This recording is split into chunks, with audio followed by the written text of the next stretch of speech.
छात्रों, हम आपके लिए आरओ एआरओ की जीएस की एक क्लास लेकर आए हैं, जिसका पहला प्रश्न आपके सामने है। देखिए, ऊष्मा की इकाई निम्नलिखित में से कौन नहीं है? सेंटीग्रेड, कैलोरी, अर्ग, जूल। ऊष्मा की इकाई सेंटीग्रेड नहीं है इसमें। अब देखिए, क्यों, बल्कि तापमान की इकाई है। सेंटीग्रेड किसकी है? तापमान की इकाई है।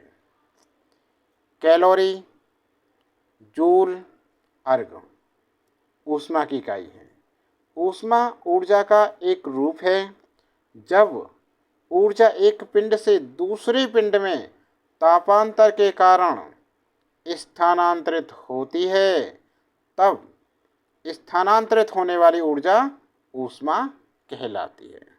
दोबारा सुनिए, जब ऊर्जा एक पिंड से दूसरे पिंड में तापांतर के कारण स्थानांतरित होती है, तब स्थानांतरित होने वाली ऊर्जा ऊष्मा कहलाती है। अतः कैलोरी, जूल और अर्ग तीनों क्या हैं? ऊष्मा के इकाई हैं। लेकिन इसमें क्या पूछ रहा है? ऊष्मा की इकाई निम्नलिखित में से कौन नहीं है?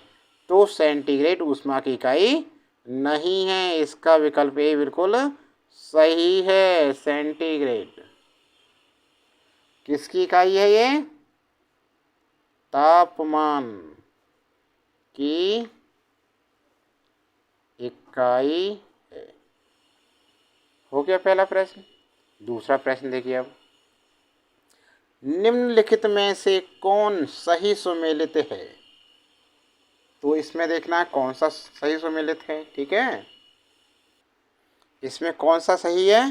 तो पहला ही सही है। इसमें थर्मोरेसिस्टर, इलेक्ट्रॉनिक थर्मामीटर। थर्मोरेसिस्टर एक उपकरण है जो इलेक्ट्रॉनिक थर्मामीटर की भांति कार्य करता है। यह उपकरण तापमान में परिवर्तन के साथ अपने प्रतिरोध को बदलता है। अतः विकल्प ए बिल्कुल सही है। थर्मोरेसिस्टर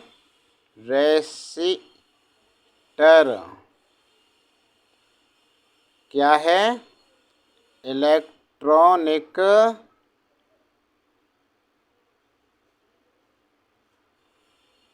थर्मामीटर।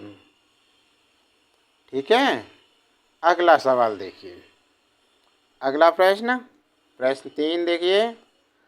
ताप के निम्नलिखित में से किस पैमाने में ऋणात्मक मान नहीं होता है?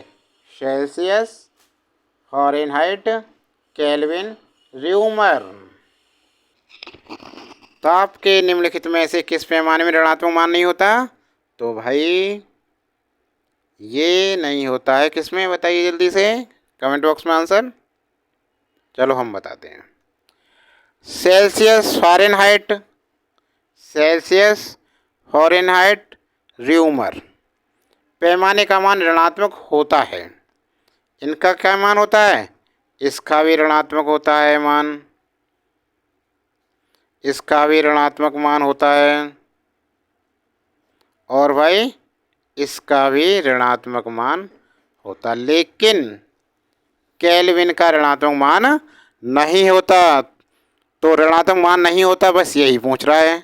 हमारा आंसर क्या है? विकल्प सी बिल्कुल सही है, केल्विन। ठीक है ना। अगला प्रश्न नंबर 4। निम्नलिखित में से कौन सी सदिश राशि है? समय, चाल, विस्थापन, दूरी। अब देखिए, इसमें सदिश राशि पूछ रहा है। तो वह भौतिक राशि जिसमें परिमाण और दिशा दोनों ही होते हैं सदिश राशि कहलाते हैं। जैसे संवेग, बल, त्वरण, विस्थापन आदि। किसी वस्तु द्वारा निश्चित दिशा में चली दूरी विस्थापन कहलाती है। निश्चित दिशा में चली हुई दूरी विस्थापन कहलाती है। विस्थापन एक सदिश राशि है। ठीक है। तो देखो सदिश राशि क्या होती है? वह भौतिक राशि जिसमें परिमाण और दिशा दोनों ही होते हैं सदिश राशि कहलाती है। जैसे संवेग, बल, त्वरण, विस्थापन आदि।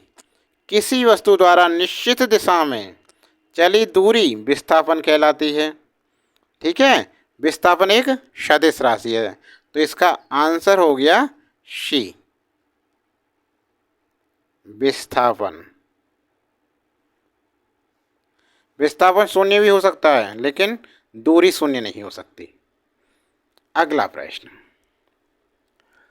दो समान द्रव्यमान की वस्तुओं की गतिज ऊर्जाओं का अनुपात 4:9 है, तो उनके वेगों का अनुपात क्या होगा? देखिए इसे, इसका सॉल्यूशन करना पड़ेगा। देखिए सॉल्यूशन प्रश्नानुसार, प्रश्न के अनुसार। दो वस्तुएं हैं, ठीक है ना, तो दोनों वस्तुओं का द्रव्यमान समान है। दोनों वस्तुओं का द्रव्यमान समान है। अतः द्रव्यमान m, माना द्रव्यमान m, माना पहली वस्तु का वेग बराबर v1 तथा दूसरी वस्तु का वेग बराबर v2। ठीक है ना, इसलिए पहली वस्तु की गतिज ऊर्जा k1 बराबर कितनी है? 1/2 mv1 स्क्वायर। ठीक है, तथा दूसरी वस्तु की गतिज ऊर्जा k2 बराबर 1/2 mv2 स्क्वायर। इतना हो गया। अब इसलिए k1/k2 बराबर 1/2 mv1 square upon 1/2 mv2 square. अब 1/2 से 1/2 कट गए, m से m कट गया, ये बचा k1/k2 बराबर v1 square upon v2 square. अब देखिए गतिज ऊर्जाओं का अनुपात दे रखा है, वस्तुओं की गतिज ऊर्जाओं का अनुपात 4:9। अब देखिए प्रश्नानुसार k1/k2 कितना दे रखा है? 4/9। इसलिए अब इसको देखो और इससे देखो, तो v1 square upon v2 square बराबर कितना है? k1/k2 बराबर कितना है? 4/9। ठीक है, या v1/v2 कितना है? √4/9 बराबर 4 का रूट 2 और 9 का रूट 3, 2 और 3। तो भाई v1/v2 बराबर 2/3 या v1 अनुपात v2 बराबर 2:3। तो उनके वेगों का अनुपात पूछ रहा है ये, उनके वेगों का अनुपात कितना आ गया? 2:3। बस जी 2:3। विकल्प बी बिल्कुल सही आंसर है इसका। ठीक है, समझ में आ गया ना? चलो एक बार देख लें। दो समान द्रव्यमान की वस्तुएं, दो समान द्रव्यमान की वस्तुओं की गतिज ऊर्जाओं का अनुपात 4:9 है, तो उनके वेगों का अनुपात क्या होगा? प्रश्नानुसार दोनों वस्तुओं का द्रव्यमान माना m, दोनों समान, क्योंकि इसमें कह रहा है दो समान द्रव्यमान, तो दोनों का द्रव्यमान m, लेकिन गतिज ऊर्जा k1 k2 मान लिया। ठीक है ना, तब K1 बराबर 1/2 mv1 स्क्वायर और दूसरी का K2 बराबर 1/2 mv2 स्क्वायर। दोनों को बटे कर दे अनुपात में, क्योंकि इसका अनुपात दे रखा है हमें। कितना दे रखा है? 4/9। तो इन दोनों समीकरण देखो, इसके बराबर ये हो गया। इसका क्या करें, दोनों वर्गमूल ले लिया तो कितना आ गया? 2/3, 2:3। तो विकल्प कौन सा हमारा? बी सही है। तो छात्रों, वीडियो कैसी लगी? वीडियो अच्छी लगी तो लाइक करना, कमेंट बॉक्स में लिखकर बताएं। चैनल पर नए हैं तो चैनल को सब्सक्राइब कर लें, बेल आइकन दबाएं। आज के लिए बस इतना ही, नई वीडियो जल्दी लेकर आएंगे आपके लिए।